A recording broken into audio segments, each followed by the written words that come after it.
Hello again, everyone. As you're aware, I'm Professor Robert Romano, and this week we're going over contracts and how they're used in the sports context.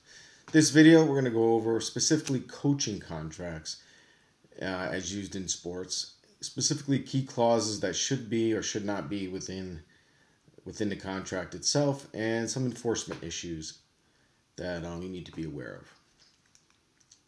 of. From the get, we have to understand that the coaching landscape, coaches, especially at the professional level, the NCAA level, has just changed over the past 20 years.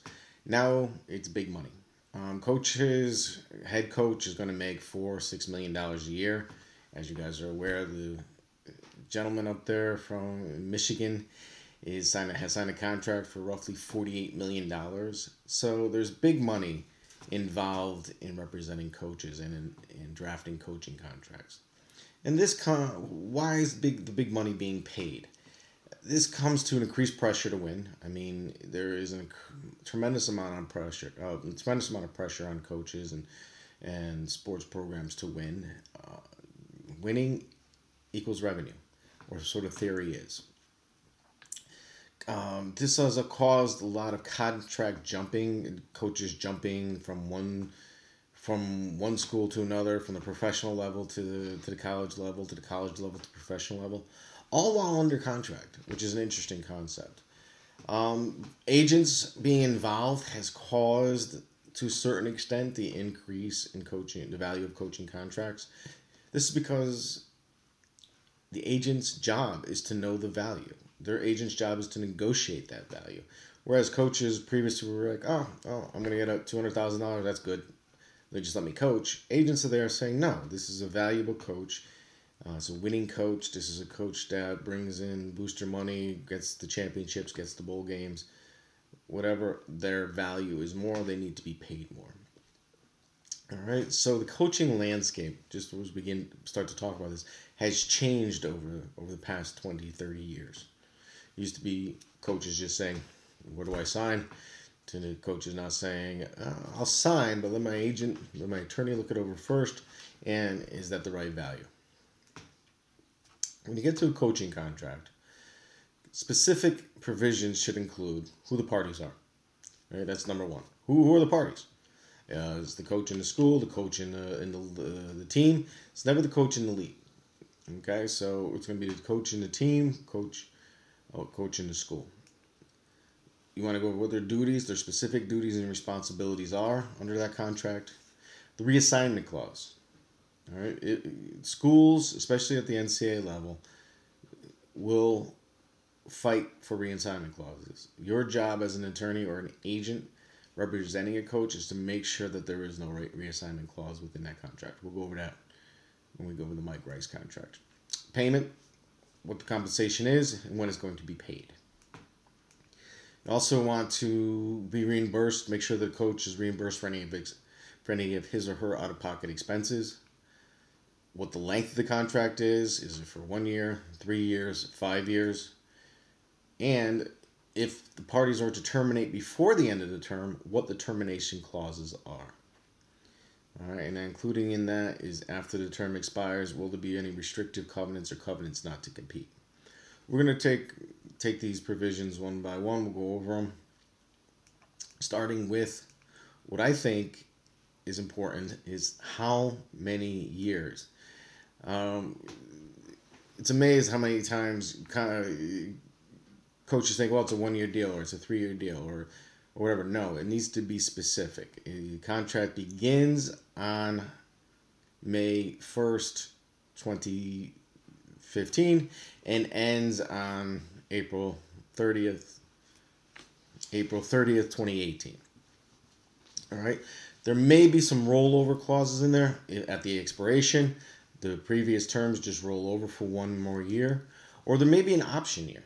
Okay, the team may have a right to exercise that option. The coach may not have the right to exercise that option. It needs to be clear, though. All right, so the term needs to be clear. How many years, from what period, to what period?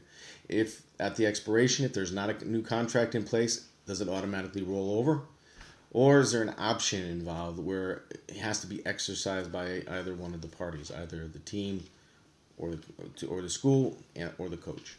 All right, needs to be clear. In the Mike Rice contract that had you all review, the term began on May 6, 2010, and went for 5 years. It went through April 7th, 2015.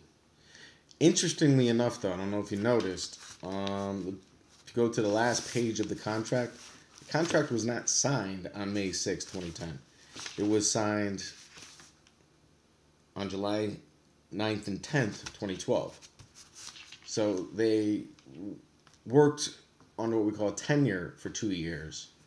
They worked without a contract for 2 years, being based on what they've previously agreed upon, or what we call a tender. Duties and responsibilities need to be clearly spelled out. Well, is the coach responsible for recruiting? There's a recruiting budget. What that budget is. How many coaches can go tap into this budget? If the coach has 2 assistants, are they allowed to recruit? His or her job is to evaluate talent, prepare players for the games, for practices, for tournaments, wherever they'll be playing. It's also you want to make sure that it's the coach's job to develop the game strategy, not the athletic department's or the athletic director's job. It's not the president's job. It's not the chancellor's job. It's not the owner's job. It's not the general manager's job. It's the coach's job to develop which strategy they're going to use. It's the coach's job to evaluate the talent, and based on that evaluation, choose which players will be playing in the games. It's also the coach's job to deal with the media. How many times? If you go to the Mike Rice contract under Section 2 duties, paragraph 3, it says Mike Rice shall participate in a reasonable number of non-commercial fundraising events in support of Rutgers as it is reasonably part of him by the director. He also reasonable number of public relations, promotional, and personal appearance activities. What does that mean, reasonable number? Within the Mike Rice contract, it says a reasonable number of non-commercial fundraising events, non-commercial public relations appearances, a reasonable number of media appearances. What does that mean? I mean, from the school standpoint, a reasonable number may mean 100 a year. From a coach's perspective, a reasonable number may mean 2 a year, and both are in the off season, right, when I'm not coaching. So that, in my opinion, within the Mike Rice contract, that needed to be spelled out a lot more clearly than it was. What is a reasonable number? We all have a different view on that. So in reviewing that contract, I hope that you looked at it and said, I don't know what a reasonable number is. When I draft a contract, I need to specifically put 5 media appearances per year, all 4 of which are to happen within the off season. Or 3 fundraising events a year, 2 of them are to happen during the off season. Something like that. We get to the reassignment clause.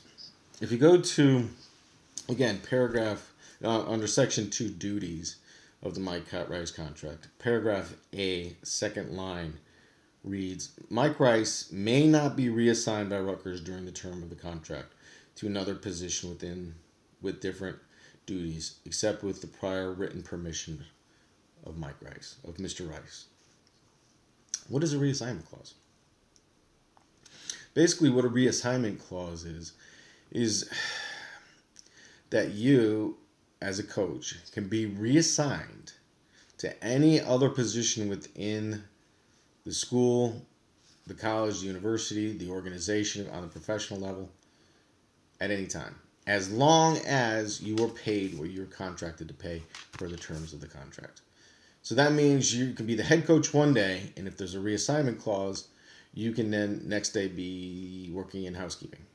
You could the next day be working security. You could be reassigned to any position within that organization or school. Why would a school or a club want to keep a reassignment clause in the contract? The answer is easy. Because if you're going to get reassigned, the coach is going to get reassigned to a position like a janitor or a security guard, they will quit. And if they quit, that relieves the school of their obligation to pay the remaining balance under the terms of the contract. Okay? So your job as an attorney, your job as the agent is to make sure that there's no reassignment clause in the contract. Okay? You don't want to give the employer the right to transfer an employee into a different employment position within that organization. You just don't. All right? Because if that happens, you're going to have an unhappy client, your client will quit, and your client will forego any compensation due under the terms of the contract. Basically, this is just another way of constructive discharge. All right, the school wants to get rid of you before the expiration of the contract. They can't fire you because they know they're going to be liable for remaining balance under the terms. They'll reassign you and basically constructively discharge you. Fair enough? Coaches' compensation, another area that needs to be specifically spelled out. In the Mike Rice contract, if you go to page 2, it's interesting. Under section 3, compensation, it has a base salary broken down over 5 years. And then right below it has additional guaranteed compensation. What's the difference between the two? I mean, base salary in 2013, Mike Rice got $300,000. Additional guaranteed compensation in 2013, he got $350,000. What is the difference between the two? That's my question. I when I read this the first time, well, what's the difference? Why is it all just called base salary?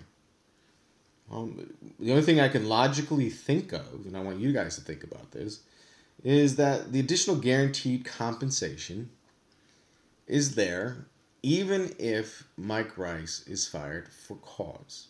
And we'll get into termination for cause and termination without cause later. But the only thing I could think of is that meant that additional guaranteed compensation meant that Mike Rice will be paid even if he's fired for cause. That money will be due and owing. Think about it, review it. We're going to get into a little bit more on the determination aspect, part of this lecture. But it's broken down at the base and additional guaranteed compensation. My question is why? Under the coach's compensation, of course, there's going to be other provisions for health, life insurance. Basically, that's worded as whatever benefits are given to the organization's employees, the coach will have a right to for he or she and his or her family. Pension plans, profits from radio or TV shows. If the coach has a weekly radio show or a weekly TV show, and the coach is paid for that, is that considered money under the contract, or is that outside money that the coach gets to keep? All right, so all that needs to be specifically detailed out within the contract. If the organization requires a radio show or TV show, that should be considered extra work, and there should be extra compensation for that. Camps, coaches, especially at the NCAA level, have summer camps. So let's say there's a basketball camp. Coach Calipari's having a basketball camp, and there's a fee for that. Who keeps the money? Does that money go to the school? Does that money go to the coach? So let's say Kentucky is running a summer camp. They're inviting 300 prospective basketball players to this camp, high school basketball players to this camp. They're there showcasing. It's good for the coach because the coach gets to recruit without traveling. But each one of these camp participants paid a dollar figure to be there. $50, $100, $300, whatever it is. Where does that money go? What does that money cost? What does that money cover? It needs to be specifically spelled out in the contract. Most of the times, that money goes directly to the coach. And then that coach pays for the assistants who work the camps, any food or any incidentals for the kids. But most of the time, the schools don't get a piece of that. All right, but again, it has to be specifically spelled out. Car and gas allowances. Within a coaching contract, there's always a car provision. Coach gets a car. Sometimes even the coach and the coach's spouse get a car. And then who's going to pay for gas? Who's going to pay for insurance? Who's going to pay for upkeep? All those need to be negotiated out. Sometimes it's negotiated out, as in the Mike Rice contract. It was a yearly stipend, $12,000 a year for a car allowance, roughly $1,000 a month. Sometimes it's saying the contract will say it is a Cadillac or Escalade or whatever it is. Every 2 years, a new one. All expenses to be paid by the team or the university. Country club memberships are a must. Every coach needs to be a member of a country club. Off season, you got to relax. All right. Also, what can be negotiated, what should be negotiated, especially if your coach has that kind of leverage, are retention bonuses. Okay, similar to roster bonuses in professional sports. But a coach, if they stay with the school, they're there for 3 years, they're there for 4 years, they're there for 5 years. After that period of time, he or she gets another bonus. In the Mike Rice contract, he got $100,000 for staying after 3 years. He got an extra $100,000 for staying for an additional 3 years. Let's go back to the Mike Rice contract, though. If you go to the third page under 4 annual bonuses, it's at this. I just want you to take a few moments to look those over. All right, look over the fact that Mike Rice, as a coach gets a bonus of $7,500 a year if the players keep a GPA of 2.7 or higher. Okay, think about that for a minute. The coach gets $7,500 if the team keeps their GPA above a 2.7, and that increases to $12,500 if the team keeps their GPA above a 3.0. So I want you to think about that. The student athletes aren't getting any of that money. They're the ones keeping the GPA, but the coach benefits from that. And if you look down under section 3, graduation, again, the coach, in this case Mike Rice, he gets $5,000 for every student athlete who graduates within 5 years. So the coach, you graduate, you walk across that stage, you get your diploma, the coach is right behind you with his hand out to get the check. It's kind of interesting how the coach is getting rewarded for the student athlete's work. Again, it's all negotiable, and in this case, they thought it was in the best interest of everyone. And then you go through the rest of the bonuses. There's a series of record bonuses, making it to championships, making it to the final, to the Final Four, making it to March Madness, all that stuff. There are continual bonuses that the coach will receive as the team advances. I want to now go to the section on termination. Fourth to the last page, discipline and termination for cause. All right, there is a difference between termination for just cause and termination without just cause. Okay. Termination for just cause means that the employee somehow has breached the employment contract by engaging in behavior that violates the standards of job performance. Okay? The employee breached. Therefore, since the employment breached, he or she can be terminated for cause. Under the Mike Rice contract, you can be terminated for cause for neglect of duty, willful misconduct, acts of moral turpitude, conduct tending to bring shame to the university, any NCAA rule violations, conference violations, or school protocol violations.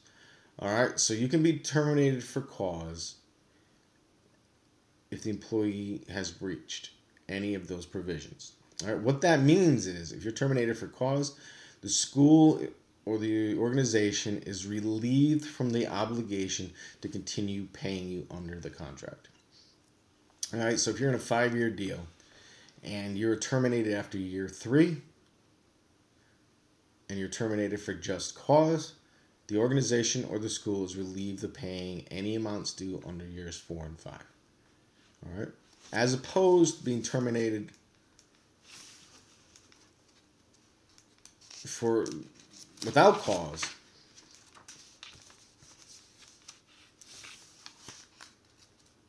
which means that the school will be obligated to pay you. Okay? So if you're terminated for cause and is found to be justified, the school is relieved of any obligations to pay you the remaining balance. Win-loss record, for the most time, cannot be considered just cause. But you need to make that clear within the contract. In the Mike Rice contract, it says specifically that win-loss record cannot be justifications for cause. Okay?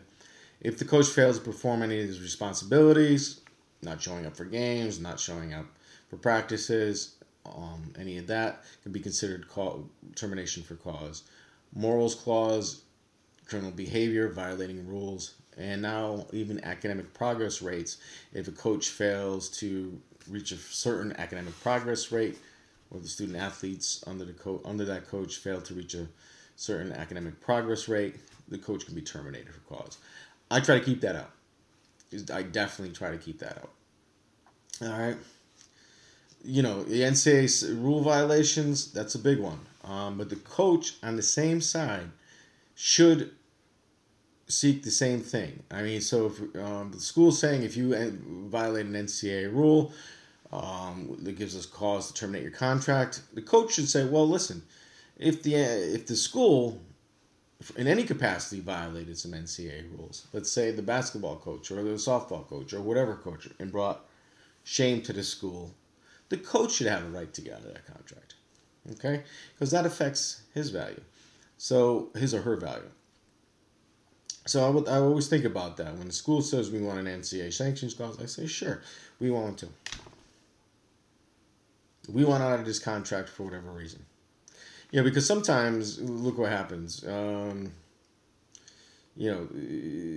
incident occurs in 2012.